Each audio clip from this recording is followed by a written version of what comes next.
gió vẫn ngất xì xa, xì xa, xì xa, xì xa.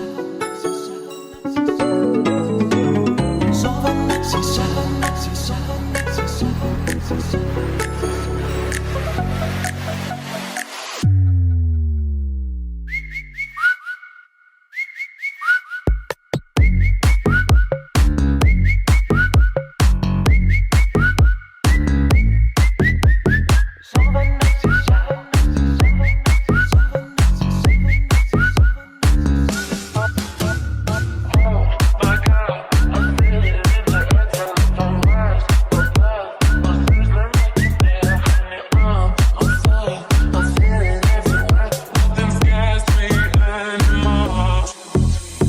Gió vẫn nát thì thầm đến bên tôi như thật gần.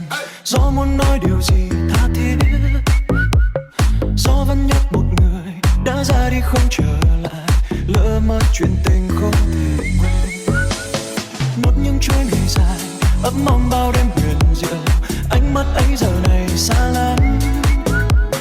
Thoáng phút chốc giật mình ngỡ như em đang thật gần. Gió đánh thức vì tôi thắp ánh sáng bước qua đêm thâu, chờ mong ngày mai khát vọng.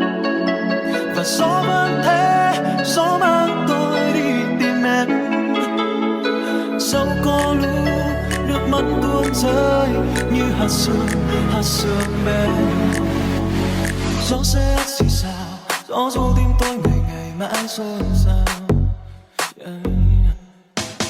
Gió vẫn ngất xì xào. Gió ru tim tôi, gió ru tim tôi. Gió vẫn ngất xì xào. Gió ru tim tôi, gió ru tim tôi. Gió vẫn ngất xì xào,